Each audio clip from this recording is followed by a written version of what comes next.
चंद्र भगवान वीर बजरंग बली सनातन धर्म की वर्णानामरुथ संहार रसानां छन्दसामपि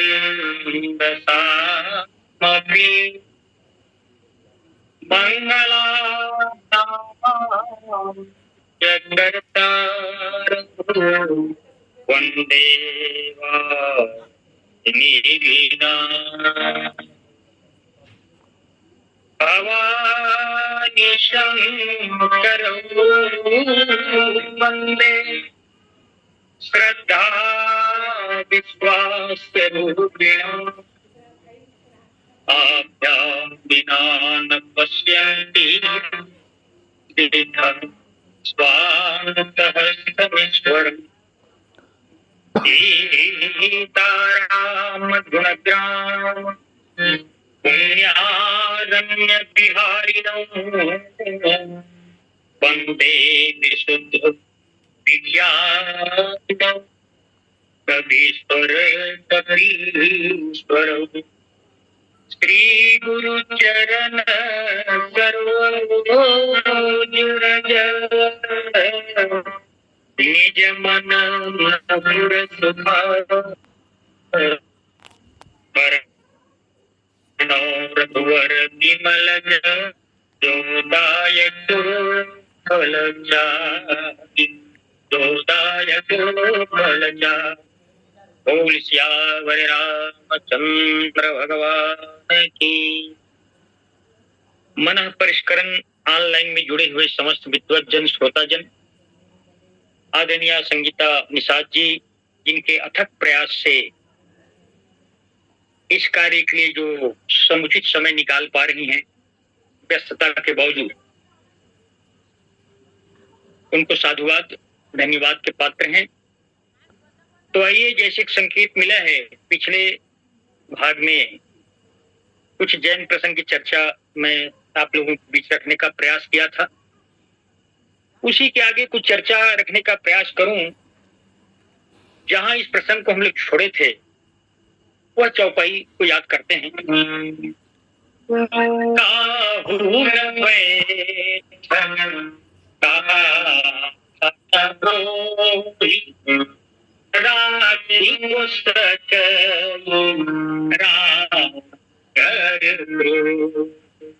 तुलसीदास जी कहते हैं, जयंत को किसी ने बैठने तक के लिए नहीं कहा।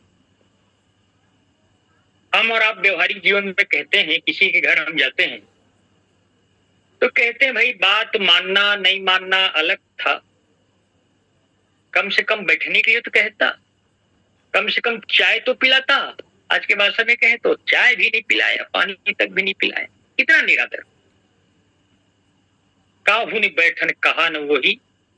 और तुलसीदास जी कहते हैं इसका सीधा सीधा कारण है, राखी को सके राम कर द्रोही। राम के द्रोही को कौन रख सकता?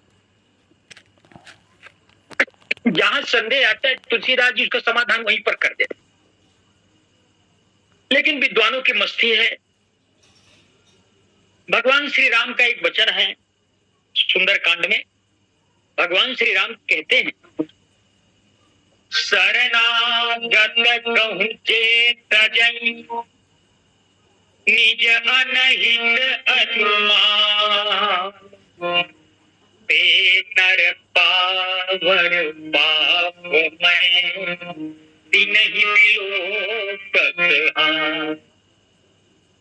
हमारे यहाँ भी गांव वाले लोग कहते हैं कि शरण गए मरण नहीं हो, लेकिन भगवान भी कहते हैं शरण में आए हुए व्यक्ति को जो तज देता है, सहारा नहीं देता है, अपने हित अनहित का अनुमान करके वो पापमय है, ऐसे व्यक्ति को देखने से पाप लगता।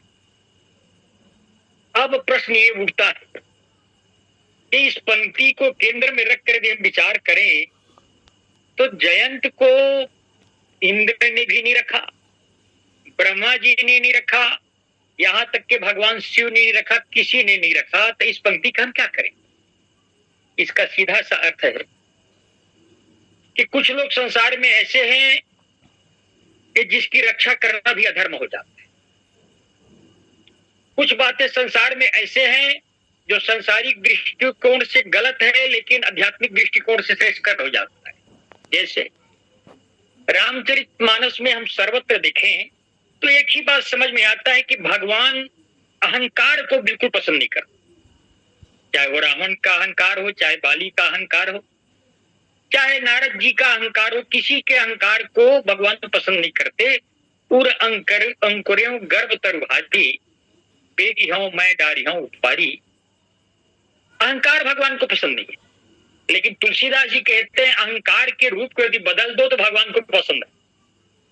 चलिए, अहंकार के रूप को बदलने से भगवान पसंद हो जाएगा? बोले हाँ। यह अहंकार रावण जैसे ना हो कि मेरे समान कोई बलशाली नहीं है, बाली जैसे अहंकार ना हो कि मेरे समान महाबली कोई नहीं है। अहंकार यदि करना ही है तो एक बात की कर लो। बोली क्या? अस अभिमान जाई जन भोरे, मैं सेवक रघुपति को। ऐसा अभिमान कर लो कि भगवान श्री राम हमारे स्वामी हैं, हम उनके सेवक हैं। यह अभिमान भी सार्थक हो जाएगा। तो भगवान कहते हैं कि शरणागत को सुरक्षा मिलना ही चाहिए, लेकिन शास्त्रों में लिखा है ईश्वर, साधु या कोई ब्राह्मण के विरोधी की रक्षा करना अधर्म है। इनकी रक्षा करना धर्म है। भगवान के विरोधी की रक्षा कोई करेगा तो धर्म नहीं कर रहा है, वो अधर्म कर रहा है। इसलिए काहू न बैठन कहा राखी को सकई राम कर। एक बात और विद्वानों ने सुंदर कहा कि राम के विरोधी सबका द्रोही है। राम से द्रोह करने वाला सभी का द्रोही है, और राम की कृपा जिस पर हो जाए सब लोग उस पर कृपा करते हैं। राम की कृपा और राम के विमुख, यही दो बातें रामचरितमानस में है। आप देखेंगे हनुमान चालीसा में पंक्ति आया कि और देवता चित्तन धरी हनुमत से ही सर्व सुख करी। तुलसीदास जी कहते हैं कि और देवताओं को चित्त में धरने की जरूरत नहीं है, हनुमान जी की सेवा करके आप सर्व सुख प्राप्त कर सकते हैं। क्यों भाई, ऐसा क्यों होगा? तथा कथित हमारे विद्वान बताते हैं कि 33 करोड़ देवता है, उनमें हनुमान जी की शरण में जाने से सर्व सुख हमको क्यों प्राप्त हो सकता है? तो तुलसीदास जी ने इसका उत्तर देते हुए हनुमान चालीसा में कहा, होगा क्या? ये होगा कि हनुमान जी के हम भजन करेंगे तो हमें कौन मिलेगा? देखिए, हनुमान जी के भजन करने से हम हनुमान जी नहीं मिलेंगे, ध्यान रखिएगा। शिव जी के भजन करने से हमें शिव जी नहीं मिलेंगे, तो कौन मिलेगा? तुम्हारो भजन राम तो पावै, जन्म जन्म ये हनुमान जी आपके भजन करने से राम जी मिल जाते, और राम जी किसी को मिल गया तो कुछ मिलना बाकी है क्या? जहाँ पर कृपा राम ने हो पर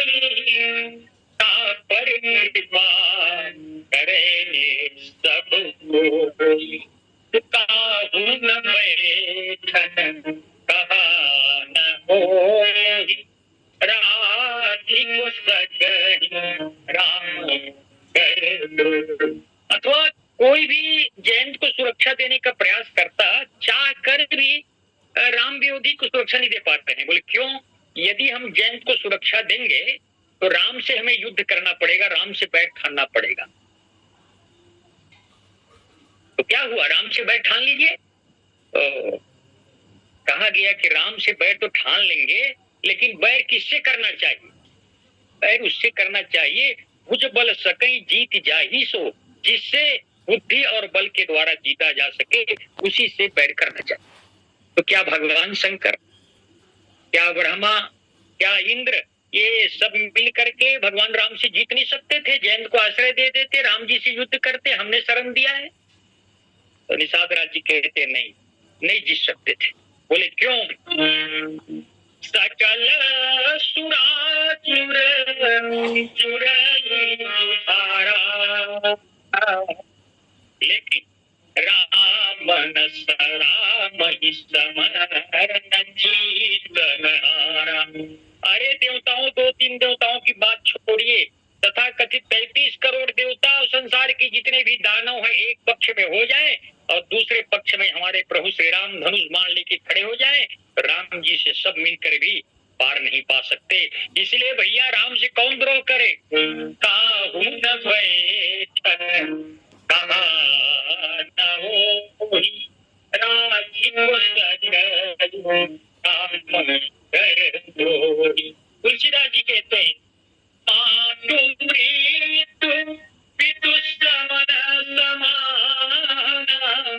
सुधा होगी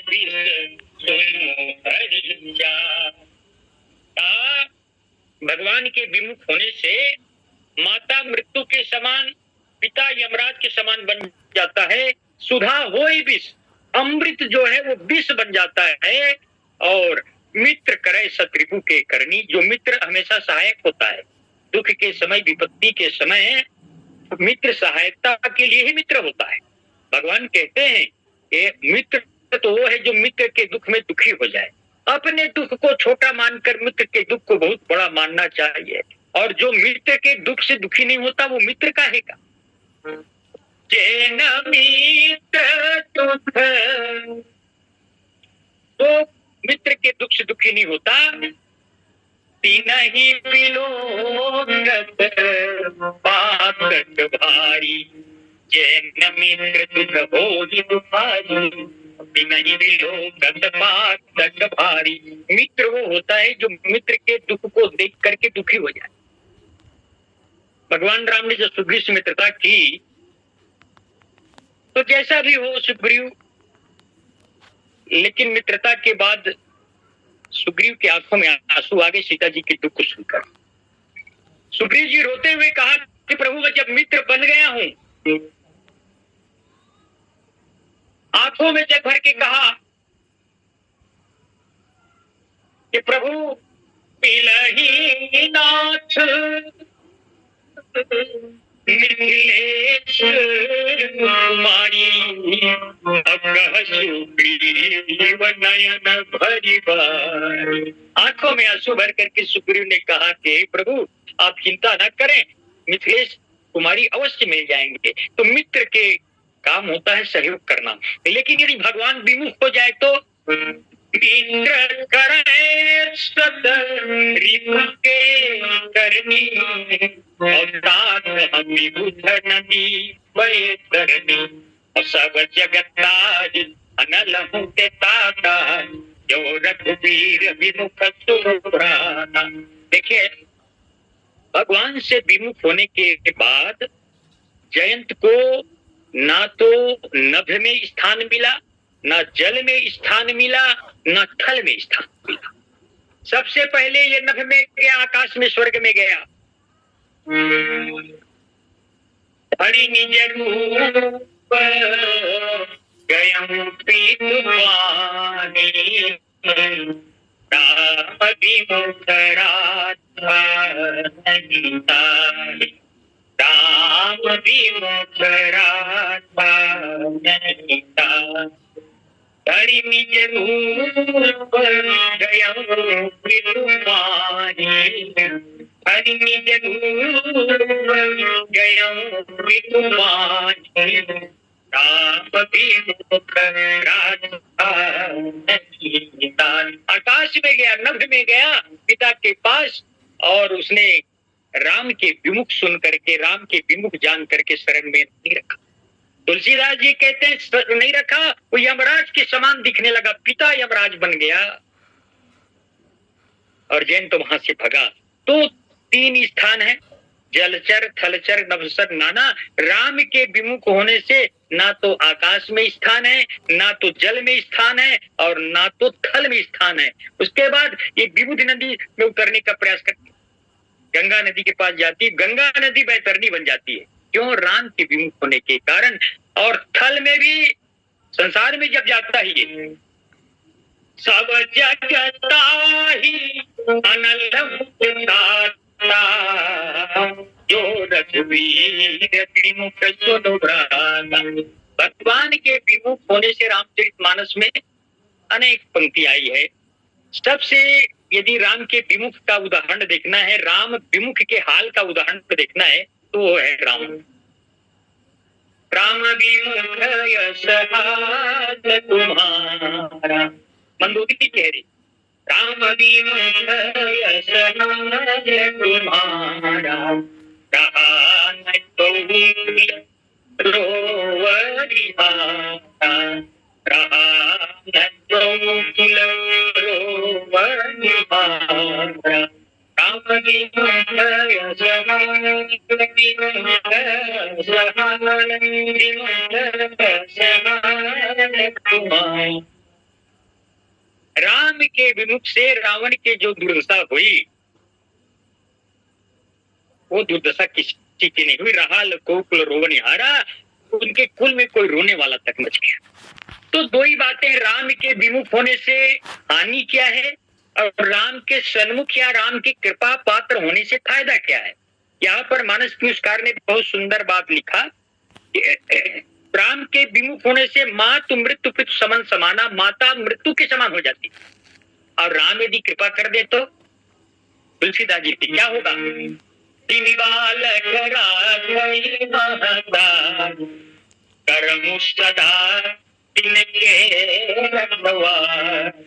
यदि मेरे ऊपर कृपा कर दूं और राम की कृपा किसी के ऊपर हो जाए, तो जैसे एक छोटे से बालक को महतारी पालन पोषण करते राम जी, वैसे महतारी बन जाते हैं और पालन पोषण करते राम की कृपा हो जाए तो। और राम की कृपा नहीं है तो वही माँ मृत्यु के कारण बन जाती है, मृत्यु के समान हो जाती है। और दूसरा बात कहा, सुधा हो ही विष सुहरिया, समान समान। सुधा हो ही विष, अमृत जो है विष बन जाता है। ये गरुड़ जी से कागभूषण जी कह रहे। तो गरुड़ जी ने कहा कि महाराज आप कह रहे हैं कि राम विमुख होने से अमृत भी विष बन जाता है, तो राम कहीं सन्मुख हो जाए, राम की कृपा मिल जाए तो क्या होगा। तो कागभूषण जी से कागभूषण ने कहा, गरल सुधारी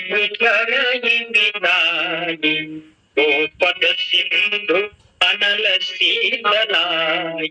गरुड़ यदि राम जी कृपा कर देना तो उल्टा हो जाता है। अभी सुधा हो ही विष हो रहा है, अमृत जहर बन रहा है, तो जहर अमृत हो जाता। देखिए आध्यात्मिक दृष्टिकोण से आशीर्वाद को अमृत कहा गया है, और सर्प की माँ जो सुरसा है उसके पास विष ही तो है। हनुमान जी से संवाद हुई, हनुमान जी को खाना चाहिए, लेकिन जब हनुमान जी परीक्षा में उत्तीर्ण हो गए, मुख में समा करके बार बार निकले, तो आशीर्वाद दे रही कह रही है, राम काज सब करिहु तुम बल बुद्धि आशीष दे गई सो अरसी चले हनुमान। आशीर्वाद तेरी, जिनके पास विष है वो अमृत के आशीर्वाद प्रदान कर रही है। अरे जो लंका की रखवाली करने वाली लंकनी है, भगवान के कृपा पात्र हनुमान जी को सीधा सीधा कह देती है, जाओ प्रवसी नगर जय सब राजा, हृदय राखी कौशल राजा। तो कहते हैं गरुड़ भगवान यदि कृपा कर दे तो विष जो है अमृत बन जाता है, शत्रु भी मित्र के काम करते। गोपद सिंधु, थोड़ा सा विचार करने का प्रयास करें कि हनुमान जी, यद्यपि हनुमान जी के जोड़ के कोई वानर तो रामादल में है नहीं, लेकिन लगभग समकक्ष अंगद नल नील इत्यादि तो हैं। जब संपाति ने कहा भैया कि 100 योजन समुद्र को पार जो करेगा वही सीता की पता लगा सकता है, तो सब लोग अपने अपने बल के बखान करने लगे। निज निज बल सब काहुहि भाता, निज निज बल सब काहुहि भाता, पर जा जाय कर संशय राधा, पार जाय कर संशय राधा। अंगद है, नल नील सब ने अब अपने अपने बल का बखान किया, लेकिन कोई भी वानर समुद्र पार करने में अपने आप को सक्षम नहीं कर, कोई नहीं। लेकिन श्री राम की कृपा पात्र हनुमान जी समुद्र को लांघ गए। उल्लंघ्य सिंधो सलिलम सलीलम या शोकवह्निं जनकात्मजा, आदायते नैव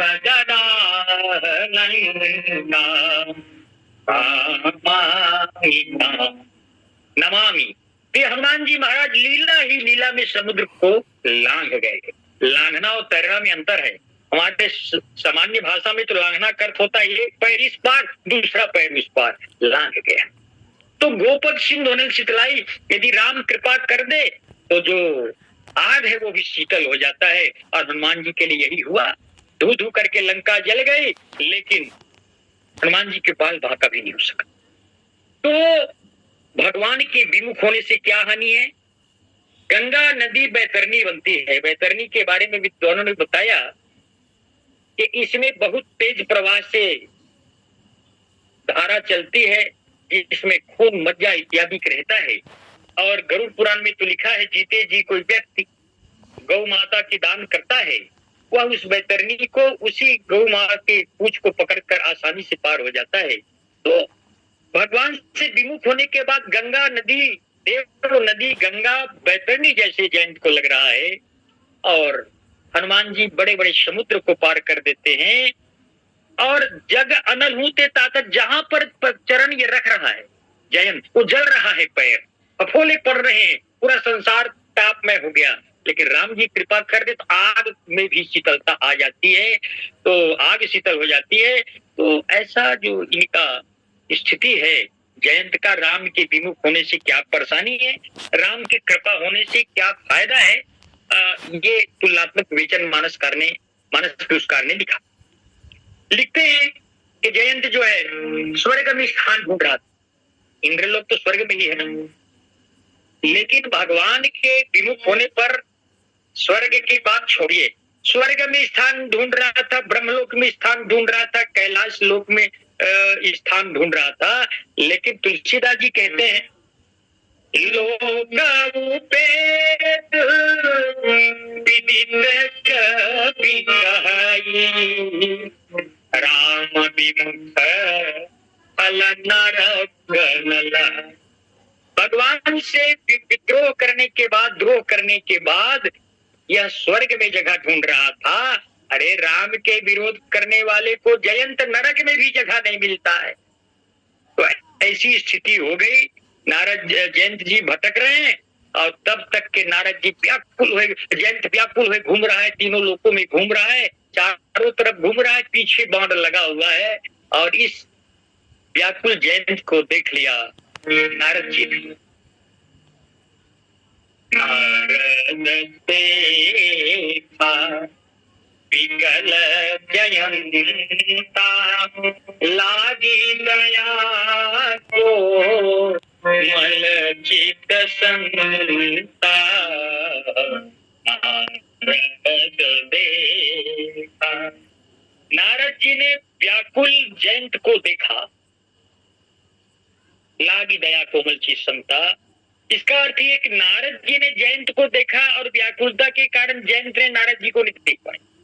नारद देखा विकल जनता का भाग यही है। नारद जी द्रवित हो गए, क्योंकि संत का हृदय नवनीत के समान होता है। और तुलसीदास जी तो ये कहते हैं कि संत का एक स्वभाव है, संत हम किसको मान ले भाई, कई लक्षण तो संत और असंत में भी एक ही दिखाई देता है। एक बात चलो इस दौरान कह दे, यदि अयोध्या में एक संत हम भरत को मान ले, अब दूसरा असंत कहीं हम मंथरा को मान लें, तो कुछ लक्षण दोनों में एक से दिखाई देते। भरत जी संत क्या कह रहे हैं अयोध्या में, यही दुखदाह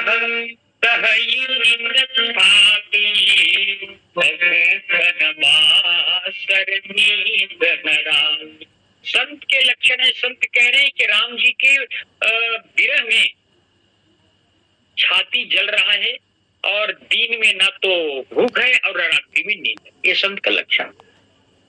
और ये असंत भी यही बात कहते हैं। मंथरा कैसे कहती है, अरे जब से कुमति सुना मैं भामिनी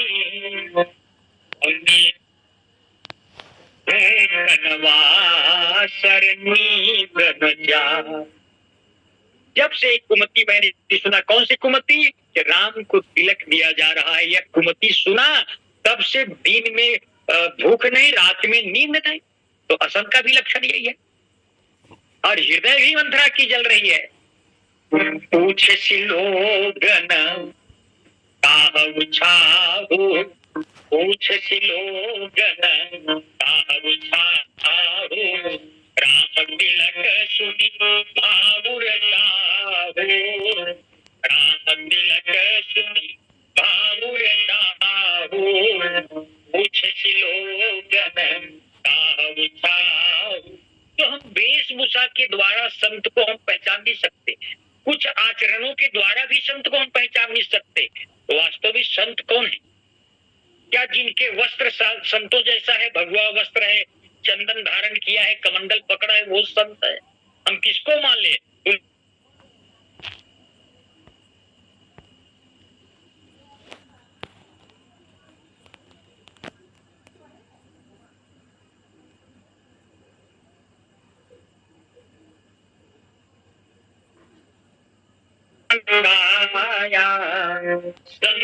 सहज स्वभाव ठगराया, परम सतार वचन मन खाया, सहज स्वभाव ठगराया। जिनके मन में उपकार की भावना हो, जिनके तन में उपकार की भावना हो, जिनके वाणी में उपकार की भावना हो, वो संत है। पर उपकार वचन मन काया, संत सहज स्वभाव खबर। और इस संत के उदाहरण भी देखें तो जबरदस्त उपकार किया श्री हनुमान जी महाराज ने सुग्रीव जी का, और यही शब्द लिखा, तुम उपकार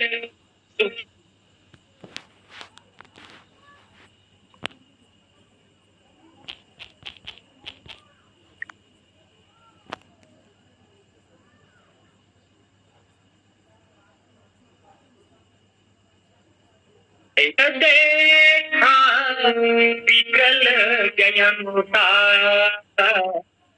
लागी दया कोमल चित समता, लागी दया कोमल चित समता। अच्छा, भगवान एक तो क्रोधित होते नहीं, निज अपराध रिसायन काऊ। भगवान अपने अपराध से नाराज नहीं होते, क्रोधित नहीं होते। लेकिन मान लो कभी क्रोधित हो भी गए तो भगवान के क्रोध से कौन बचा सकता है? भगवान के क्रोध से केवल संत ही बचा सकते हैं। भगवान कहते हैं सबरी माता से सात्विक भक्ति बताते हुए, सबरी सातव मोहि मैं जग देखा, मुझे अधिक संत कर देखा। कि पूरे विश्व को, पूरे ब्रह्मांड को राममय देखना, मुझमय देखना। मैं ही हूँ, मैं ही बाग हूँ, मैं ही माली हूँ, मैं हूँ सिंचाई करने वाला जल हूँ, मैं ही फूल हूँ, मैं ही फल हूँ। राम जी सब कुछ। राजेश्वर नंद के एक पंक्ति मुझे याद आता है, जब हनुमान जी ने माता सीता जी से कहा कि सुनो मात मुझे से भूखा लाग देख सुंदर फल भूखा, तो सीता जी ने कह दिया कि बेटा इस बाग के फल जहरीले हैं, मत खाओ। बोले क्यों जहरीले हैं? तो कहा जननी समझाने पर नारी, धन पर आओ विस्ते विष भारी। दूसरे का धन जहर से भी ज्यादा खतरनाक है, जहरीला है, इसलिए मत। हनुमान जी ने कहा कि माँ मैंने तो सुना है कि संसार ही राम की बगीचा है, तुम रावण की बगीचा मान रही हो। और पूज्य राजेश्वर नंद जी ने पंक्ति कहा, साधो यह जग राम बगीचा,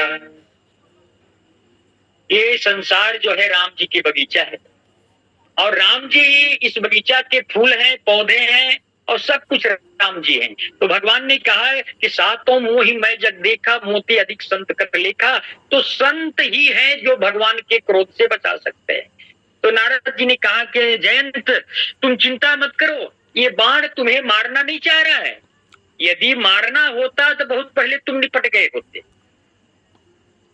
जयंत ने कहा यही तो और समस्या है, ये मारना भी नहीं चाहता, पीछे छोड़ना भी नहीं चाहता, पीछे छोड़ भी नहीं रहा है, मार भी नहीं रहा है। इससे अच्छा मार ही देता तो झंझट खत्म हो जाता, ये मार ही नहीं। जयंत ने कहा देवदर्शी यही तो समस्या है। तो तुलसीदास जी यहाँ पर पहले बार जयंत का नाम लेते हैं, नहीं तो ओही कह करके, सुरपति सुत कह करके, काग कह करके पूरा काम चला लिए। तो किसी ने कहा अब नाम क्यों लिखे आप? तो कहा अब इनका जो है पाप दूर हो गया। सरदा तप संत दरस पाप संत दरस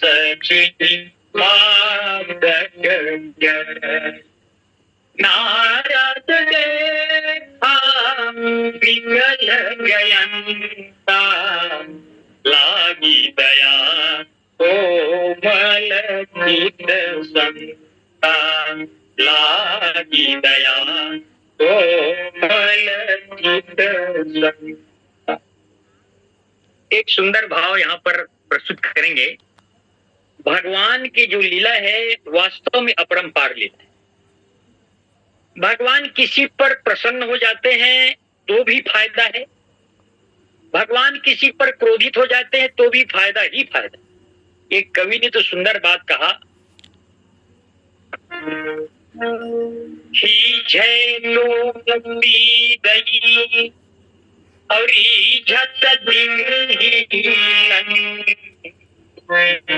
अधाधुंध दरबार है रहरे दास संग। भगवान रावण पर खींच गए तो उन्हें मुक्ति देती और विभीषण पर रीझ गए तो लंका ही दे दिया। तो रीझने और खींचने में भगवान के कोई अंतर नहीं है, भगवान की लीला परंपार है। देखिए खुद सीक का बाण भगवान ने जयंत के पीछे छोड़ा और स्वयं भगवान ने नारद जी को कह दिया कि जाओ नारद जयंत की रक्षा कर दो, जयंत को समझा दो। आप कहेंगे आप कैसे कह सकते हैं कि भगवान ने स्वयं नारद जी को जयंत के पास भेजा? इसलिए तुलसीदास जी कहते हैं भगवान ने ही नारद जी को जयंत के पास उनकी सुरक्षा के लिए भेजा। बोले अब मोहि भरोसा हनुमंता, बिनु हरि कृपा मिले नहीं समता, बिनु हरि कृपा मिले नहीं समता। विभीषण जी कहते हैं अब मोहि भरोसा हनुमंता, अब मुझे विश्वास हो गया है, भरोसा हो गया है कि बिना भगवान के कृपा के संत नहीं मिलते। और जयंत को नारद जी जैसे संत क्यों मिल गया? इसलिए मिल गया कि भगवान ने ही भेज दिया। और नारद जी ने समझाया देखो जयंत जिनके ये बाण है वही आपकी रक्षा कर सकते हैं, तो उनके पास जाओ, उन्हीं के शरण में जाओ। और नारद जी के कथनानुसार जयंत जो है भगवान के शरण में जाते हैं।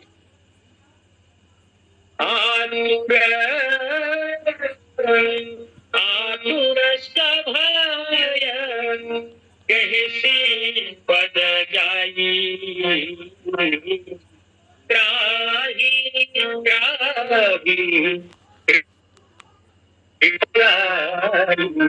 आतुर सभाय कहसी पद जाई, आतुर सभाय कहसी पद जाई, त्राहि त्राहि कृपाल रघुराई, त्राहि त्राहि कृपाल रघुराई। नारद जी के निर्देशानुसार जयंत भगवान के चरणों में गए, फिर प्रभु रक्षा कीजिए, रक्षा कीजिए। राघव कर दे क्षमा, मैंने जाना नहीं राघव कर दे क्षमा।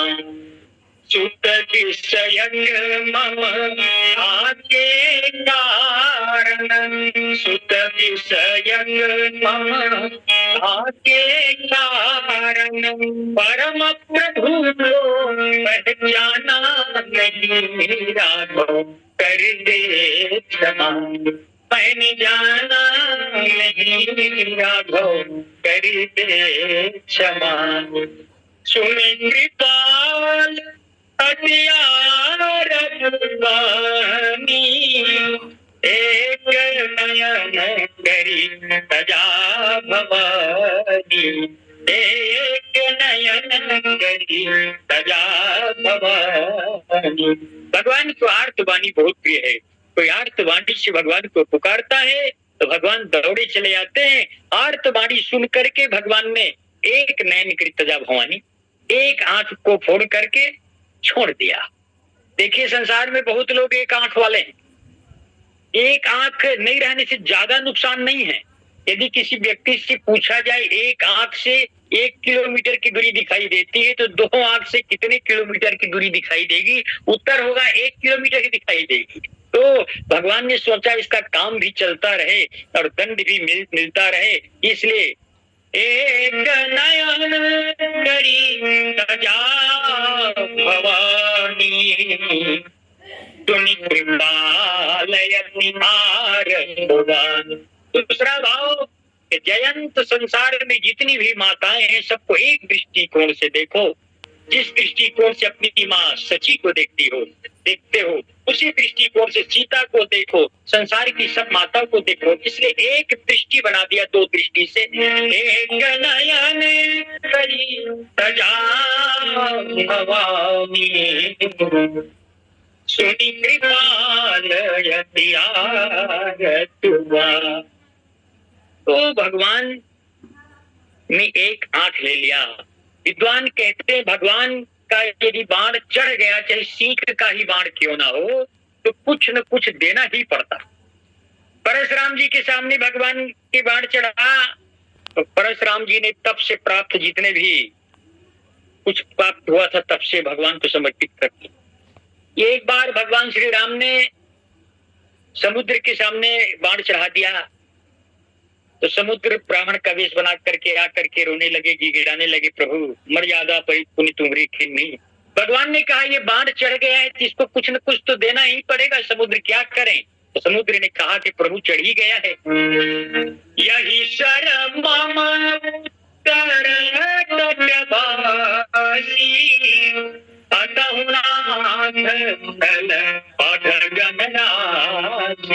यदि बाण चढ़ी गया है प्रभु, मेरे उत्तर तट पर रहने वाले कुछ निशाचर लोग हैं, ये बाण उनके ऊपर छोड़ दिया जाए।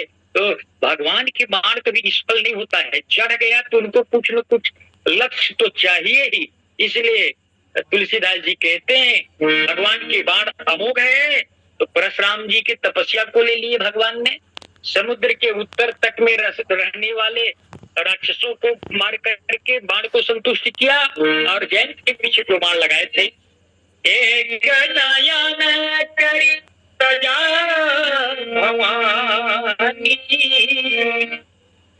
सुनि कृपालयति आरतवानी, सुनि कृपालयति आरतवानी।